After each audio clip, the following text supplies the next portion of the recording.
I'm going to introduce now Harry Verwayen from Europeana, who's the deputy manager there. And it's most of you might have contributed data or have used Europeana. We certainly have. And I know that everybody recognizes it's a very important, big initiative, and but others also love to hate it as well too. And I'm sure Harry and his team are more aware than anybody some of the challenges of bringing Europe's cultural heritage in all its diverse forms in one kind of big repository, and also making it and repurposing it in a sense for a lot of very different kinds of users. And in creating this very large, people have accused them of cultural imperialism, for example, and what it's trying to do about using data to portray this through the digital world, this image of Europe and all these very diverse archives and collections. But what's interesting also that Europeana has undertook some research and trying, or is very much thinking about who is using and what's the impact of their data. So I asked Harry to talk a little bit more about that and the lessons learned, maybe lessons for other, maybe smaller organizations, but because some of the underlying issues I think are quite common. So on to you. Yeah, thank you, Maria. And thank you for having me here. I think this is, to me personally, I think this is one of the most uncharted territory that we really need to get a grasp on. You know, what do we mean by impact, and how do we translate the work that we feel is important to people's minds as being as important? And of course, there's a funding issue. So when you asked me about a title for the presentation, I thought, well, let's just hijack someone else's great quote. It works pretty well. This is a paraphrase from a book that I highly recommend. It's called Culture Eats Strategy for Lunch, which is great. We talked a bit about it before. You can strategize all you want, you can conceptualize all you want. If you really want to achieve some meaningful change, it's culture that you should focus on. But I thought that would be quite a nice way to also segue into impact. Because you can look at that from an ethnological perspective, perhaps.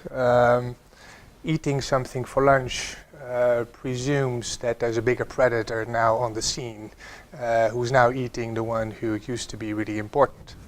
So when we think about sustainability, it's now become a bit out of fashion.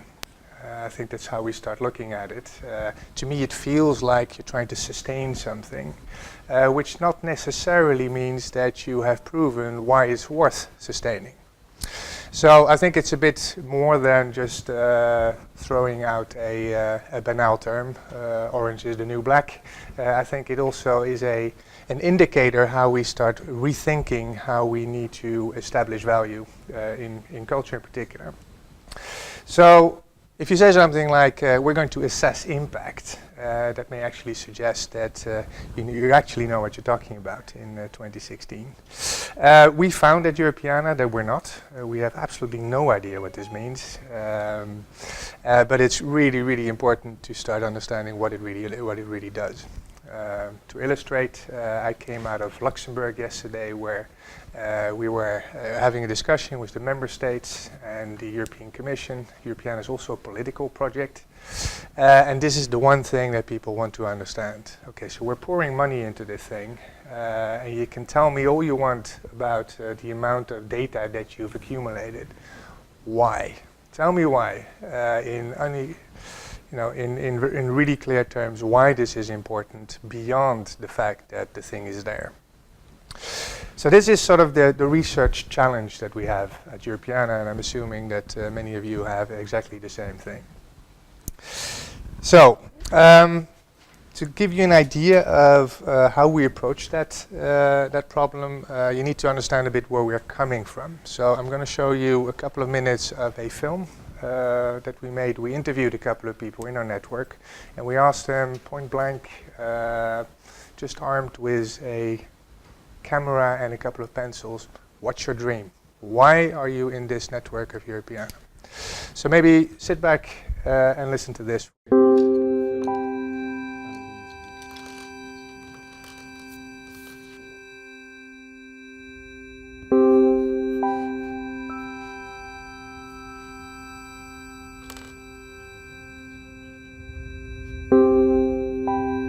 My My dream is actually a dream from a boy called Thomas, who's the son of a friend of mine. He's 7 years old.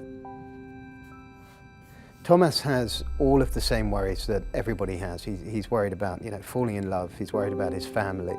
He's worried about, playing and getting out and enjoying the sunshine. He's worried about, making sure that the world is stable. And there's this amazing line from Chuck Palahniuk, the guy who wrote Fight Club, saying that the first step when you're young and you're growing up with talent but not money is to paint the pictures, to create the art, and to model the kind of world you demand to live in. So I wanted to think about what kind of world Thomas is demanding to live in and the things that really matter to him. And he's got some big problems coming up, and they're nothing to do with culture. They're about scarcity of water, and they're about conflict, and they're about jobs and economies and growth and all of those kind of really big things. And Thomas is going to have to look at the world around him and assemble some ideas about how he's going to make it a better place than we have.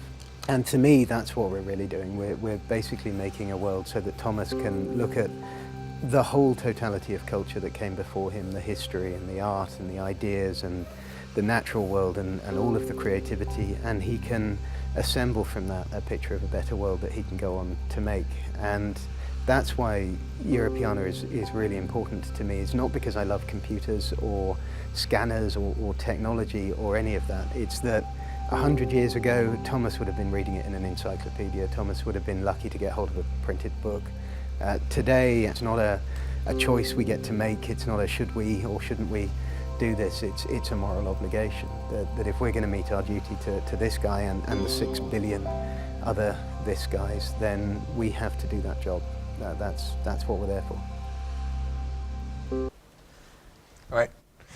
So you may have recognized this guy, Nick Poole. He was the chairman of the network of Europeana for a while, and has been very important to bring culture also on a political level in Europe.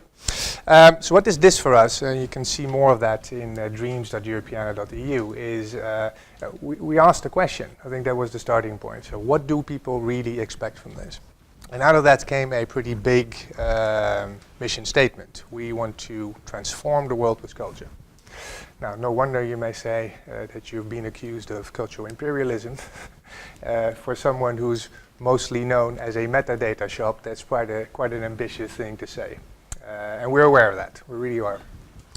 But we do think it's important that we embed the things that we're doing on a day-to-day basis, and I heard Paul saying, I think, the same thing, and attach that to something bigger than us. Because if we don't, then the impact of what we're doing will very soon vanish under the surface. So we've created a strategy out of that, basically a plan of moving from A to B, or if you believe Mintzberg, it's only a pattern in a stream of decisions that you need to make given the changing circumstances. But it brings again to the fore, okay, so what is this impact that we trying to achieve, and how are we going to be more methodological about it? So for this, we shopped around a bit, and we ended up with a model, a framework from Dr. Simon Tanner from King's College in London. Now you may know, actually, if you could raise your hand if you have heard of that. No? 1, 2, 3, 4, 5. A couple of people. It's interesting because in the world that I'm coming from, this is the prevailing model that is being used. I'm going to say up front that I think there's some really good stuff in it, but there are also some weaknesses that we're still trying to untangle. So what is this? He's got this model called Balanced Value Impact Model. Again, I'll send you the links in the slides. It's interesting to read. And that's the model that we started to adopt and recraft into and internalize into a Europeana framework. So what does it mean? What's balanced mean? Let's start with that. To us it means that we don't look at this as a singular outcome. We don't believe that impact is one thing that you get from the input that you put into it. So more precisely, we think that we need to have impact in several different areas, 3 to be precise. We believe that we have a social cultural mission, probably the most important. That's why Europeana got started. It's a public enterprise. But we may also have an economic impact. And we can certainly also claim, I think, that's probably the thing we can claim most at this point, that we've had some impact on the innovation of this industry, of the cultural institutions that participated and that adopted the standards that we provided. So that's sort of the balance side of this thing. So how about value? The claim that Tanner makes in this model is that the value you need to get out of this is based on the values of you as an organization. So that brings me back to the culture that we talked about. So who are you? What's the DNA? How do you do things rather than why do you do the things are important. So for us, these are the three things that we take to heart: usable, mutual, reliable. I mean, these are just three words that don't mean a whole lot to you if I just throw them out to you. But as an example, we are pretty obsessed with making data as publicly available as possible. So we're really deeply ingrained in the whole public domain thinking and Creative Commons. But we want to do that with full respect of copyright of the participating institutions, and we're going to label everything that we put out in the world accordingly to what the institution does. So there is also a mutuality, a commons principle in this whole thing. So that's the value part. So how about impact? To me, that's the most important thing that Tanner brought to us. It means that we should force ourselves to look beyond the mere output, if you want, of what we're doing. So if you look at Europeana as a place where cultural institutions provide metadata in the central repository, the output of that is that the material is available. But that's not really what it's about, is it?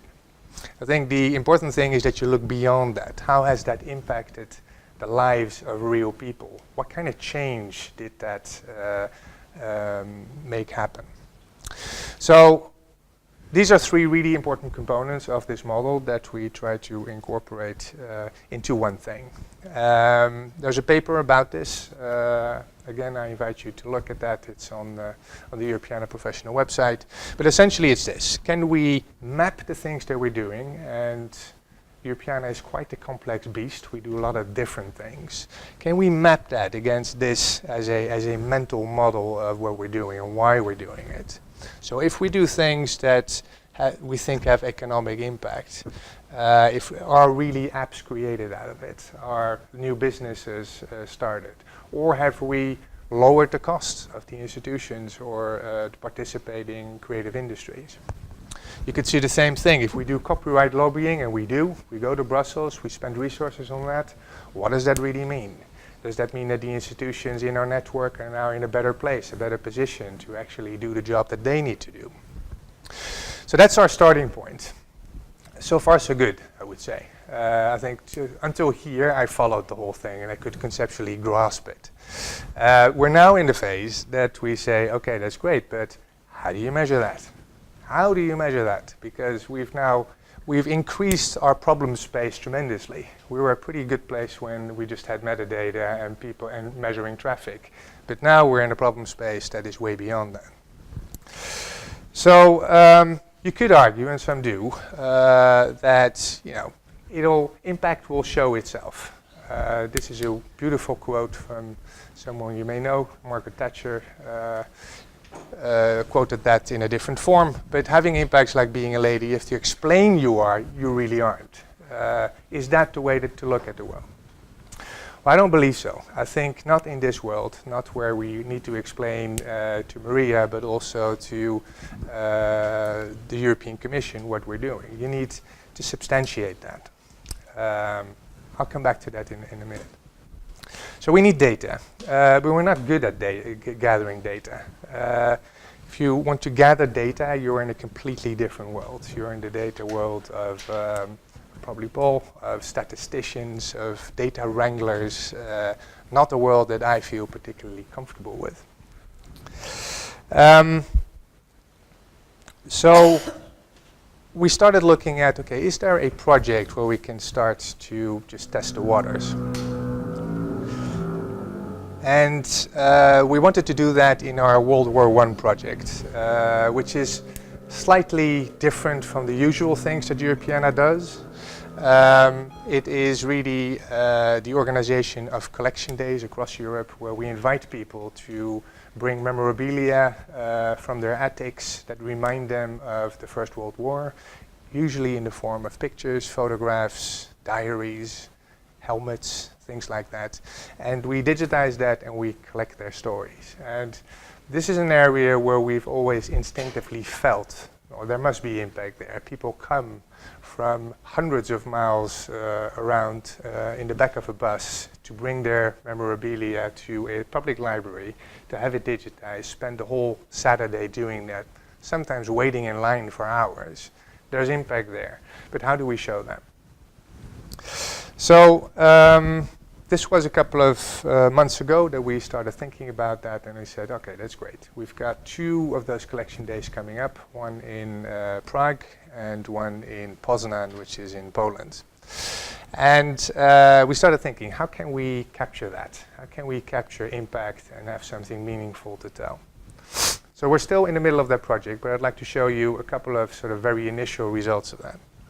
So what you see here is a very short film that I made from my experience in Poznan.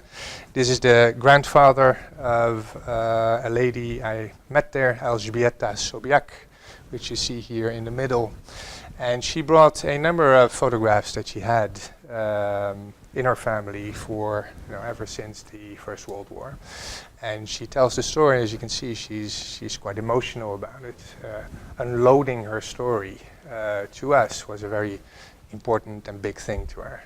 It had been in the family for over 60 years. She remembers her grandfather, who died when she was 15, who used to sing songs before dinner and weeping while he did that. So the reason I'm showing you this is that it had a very emotional impact on me. I mean, seeing someone cry when they tell a story is something quite significant, and she was very open about it. And what's more, she was very open about the reason why she shared that story. So she shared it not only because it was important to her, but she wanted prosperity, the rest of the world, the future generations, to understand how important, how severe, how agonizing that period was, and how deeply that impacted her own family history. So that's the human interest side of the thing. Now the data side. So we did a survey, so we hired a company who could actually do this, Wilbone and Greenstone, pretty hip, young and dandy guys in Amsterdam who do more than that, who were experts also in surveys. So the survey ran from 19th of April to the 7th of June, and we got 1,517 responses. Yeah, that's what I did. Wow, that's pretty impressive. 1,500. But what does it tell us? Yeah, not only that, but I was pretty happy. Said, okay, that's great. Let's just see what I wanted to dive straight into the data. But those guys said, hold on. That's not the way to look at it. If you really look at these, then you need to sanitize it. Are all of them complete? If not complete, all the 29 questions answered, we can't take this into account. They also took out things like a completely new term to me, speeders. So speeders are people apparently who fill in a questionnaire at least twice as fast as the average, which means that they probably just tick the boxes and then just run off with it. I must say that there was a small prize for people who fill this in. So from all the people, one person was allowed to, at random, they got a print of the material that they digitized. So negligible. But anyway, we took out the speeders and everyone. You end up with about a quarter of all those respondents.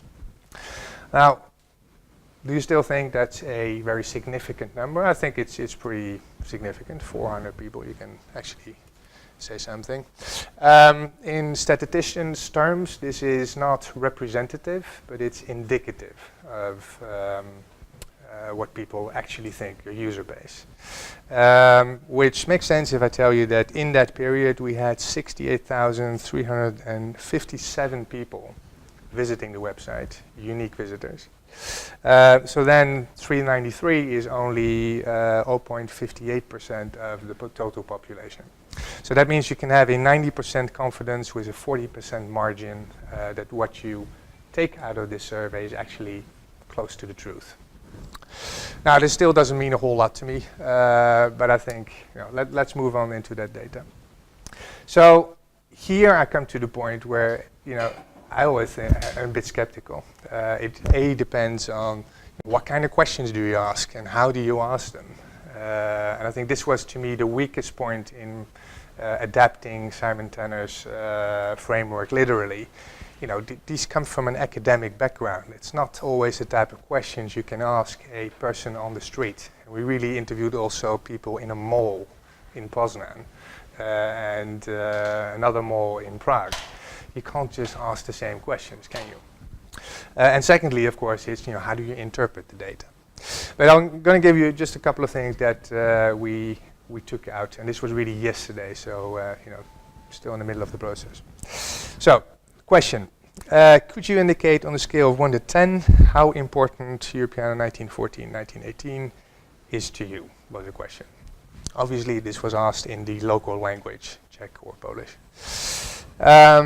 So 50% of the respondents gave that an 8 or higher, which I thought was quite good. I mean, when we do product surveys at Europeana, we think that on a what they call a Likert scale of 1 to 5, if you can get good or great from more than 50%, you're doing a pretty solid job. Next question, could you indicate how important that is for people other people? And there, the interesting thing was it was much lower. They said, what I took from that is they found it really important for themselves to be able to have such a service, but they didn't think that others would value it as importantly. Even more interesting is, okay, so could you answer that question for future generation? And there it was even higher than for themselves. So that confirmed my assumption that I had with Elżbieta, why are these people coming to us to bring that material? Well, it's really because they find it crucial for future generations to understand they should never make the stupid mistake to enter into a war. Maybe right now, this is not a very crazy assumption to make, So that was one part of the question. So, other question, how do you value the learning potential of the service? So this was asked to both people, and we had a control group, both people who use the service and people who don't use the service. Lots of people, close to 70%, thought the learning potential of such a service where you can find people's stories from all over Europe, hugely important. However, if you ask the question, how much do you feel you actually learned?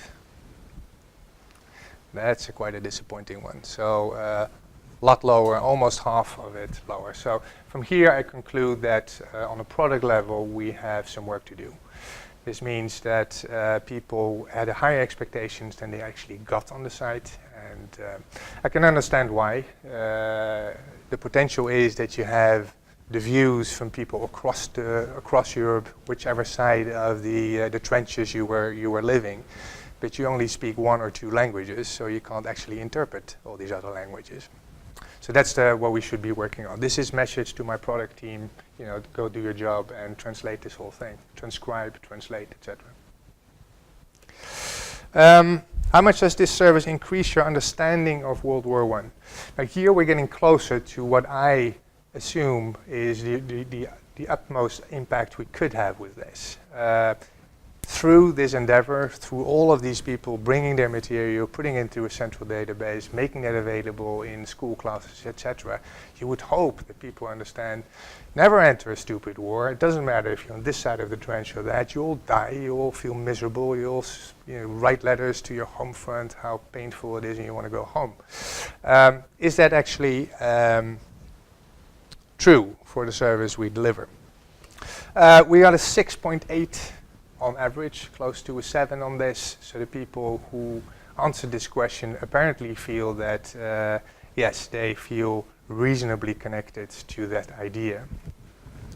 But how connected do you feel to other people who use this service? So is there, through this endeavor, become an increased understanding from the Czech towards the Polish and the Polish towards the Czech, for example?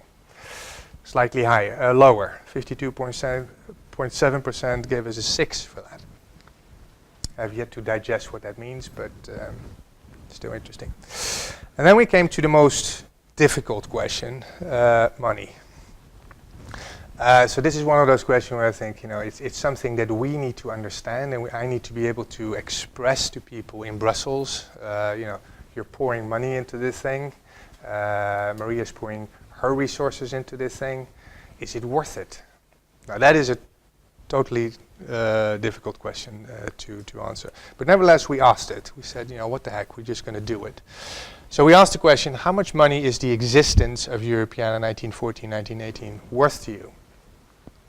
Now this is not we're not the first ones or the only ones who are doing this. The British Library 2 years ago came out with a report where they investigated that as well. So even people who didn't go to the British Library would say, yes, it's important for me that there is such a thing over there. We should spend taxpayers' money on a library. That's important. So what was that like for us? We had users of the service. They say, to me, this is worth 393,000 euros a year.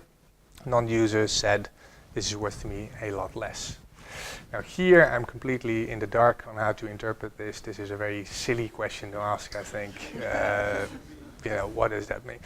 The only way I can make this useful for myself is saying, I know what the costs are a year to run this service. You need to send people to Poznan, you need to hire a couple of students, there's the technology that you need to have to make so you could calculate that. Let's say that's about 150,000 euros a year, including the part of my salary that I spend on that. You can make extrapolations, well, that's less than what people actually think it's worth, therefore we should do it. But I think this to me is the most difficult thing to untangle. I don't know it. So what have we learned from that? I think that we will be able to say some things about where on this spectrum the Europeana 1914-1918 project is delivering value. I think it's not on the economic side. It will be very closely on the social and cultural side.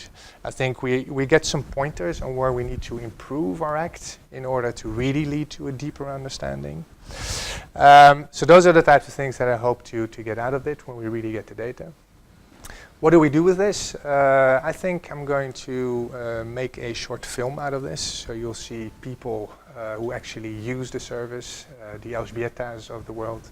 And I'd like to support that with some of the data that I find really relevant. And I think there is a symbiosis to be found. The cultural connections, the connections that you were talking about, Paul, that are really relevant to this if we want to start really unraveling what impact means to us. So I'd like to leave it at this, and I hope that we can have a conversation about it later. Thank you. Connections between the talks, I think, and something about the rich ethnographic material with a lot of data and statistics and what they actually mean brought a lot of the questions from the last workshop to the fore as well. Do you have any questions or comments for Harry? Yeah, David. Here at the University of Glasgow, we're obsessed with how we measure impact in our programmes, our exhibition programmes, our galleries and so on. And we have lots of discussions about how we do this, how we can contribute to our programmes, case studies in our research excellence framework. A lot of our work is co-curated with faculty. We want to show cultural and social impact, their economics, and I think critically also areas where the outcomes will inform how we develop our practice as cultural institutions. It so much depends on what are the questions that you're asking people. And we agonise about that territory, and we're finding some questions effective, others not. I mean, I would have liked to have heard a little bit more about some of the questions. I mean, you've got things like, how has this increased your understanding? And that's the starting point for a lot of our conversations. What we're interested in is really, well, what understanding? What aspects, and what are the areas in which a project is exposing issues, questions, experiences that traditional narratives have not, or projects have not. But I just wanted you to say something more about that methodology of setting out questionnaires or questions for engaging an audience. What are you trying, where do you start from and where are you trying to get to? Yeah, so the methodology we used here is really a few adaptations from that Simon Tanner model, which has 4 planes of questions to ask: more economic, more connectivity questions, and there are some recommended questions to ask, which is what we try to do here. I think I've come to the same realization, is that this is only skimming the surface of something that you need to go deeper. Yeah. So the one thing I think that I've really learned about it is not the outcome, but the process. From this project, we're now starting, we start to call that, it's a new word that we've been calling here, validation. So validation is a word that comes from lean startup methodologies, which is a trend in startups. How can you go to very quick iteration in your product development by asking and putting out the riskiest assumption, testing it out in the market, developing, designing, and doing new things. So based on this, we started asking 4 people from the questionnaire deeper questions. So we have interviews, hour-and-a-half interviews with these people, etc. One of the areas of practice that we're looking at, and we're very conscious that we need to establish a dialogue before our audience experiences the product, and then we're talking to them after they've experienced the product. Yeah. And that has become, that's the area that we're now, because we need to, what we're concerned to demonstrate is how perspectives are changed by what we're providing. Yeah. So are you doing similar things with your work? Yeah, I think like I said, we're trying to be less obsessed with using this as a marketing tool to convince people that people are funding us, and that's the sustainability part of the thing, into a, okay, let's just keep the conversation going, creating those crossroads of conversation with the people who actually were designing the service for. But we're at the very start of that. Also the question that Lucy. It's a kind of question and a comment. I was really interested that you had that concentric circle model. And I didn't come back to the one I had, but I think that is the model for this space, that concentric circle which bleed into each other. And you can kind of measure, if you have that kind of model, what is going on. Now the model I used was from Will Hutton's Staying Ahead document about how you turn culture activity into cultural product.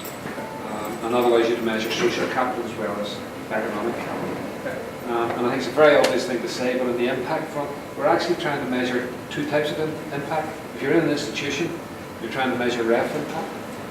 That might not actually be the most valuable impact. The impact may be something more valuable, it's just not refable.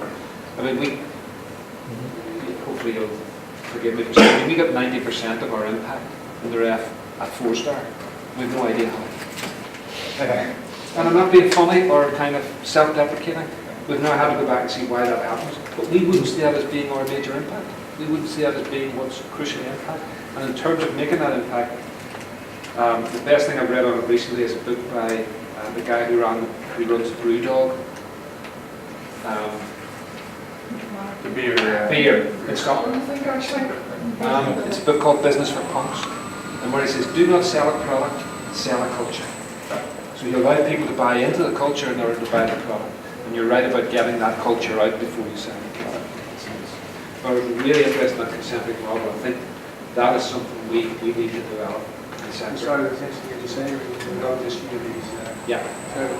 So we've made that lately an integral part of our brand. This is, if we want to transform the world with culture, then you need to understand that this is all, the ripple effect is always what we're looking for. I mean, it's picking up on both your points, really, and what you were saying. If you're measuring knowledge and understanding, it's not just what we're after. In a sense, your lady in Poland, that's not about knowledge, that's not an understanding, that's about being valued, and it's about actually about validation. it's about the young people sitting at the table listening to her, the two people on the right nodding, Yeah. you know, and it's much more of an intangible. And we often in museums we're looking not about have you understood the information, we're also now much more interested in have you enjoyed spending time with your family, have you had an experience, because we recognise when people come back to our venues, which is what we're aspiring to, they'll have different experiences on different days, and sometimes those will be very knowledge and information rich, and sometimes they'll be experience rich and emotionally valuable to them, that are not measurable in those quantifiable, you know, what do you now understand and know about this experience. That's what we used to do. And we do that, but we're conscious that we've been sitting in university, and so much of our content is a product of a collaboration, and that we're very conscious of developing a sort of a much more of a hybrid approach. But we are, I think you're absolutely right that we need to capture a lot of different responses. But we're actually now very interested in the perspective question, because that is something that the museum sector or the cultural sector hasn't actually focused terribly effectively on. Yes. So we are searching for approaches and other experiences at the moment, so it's very interesting to see. I think we can take this will be, because this is the underlying theme of the whole day today, I think we can take some of this forward to the workshop. So thank you very much, Harry.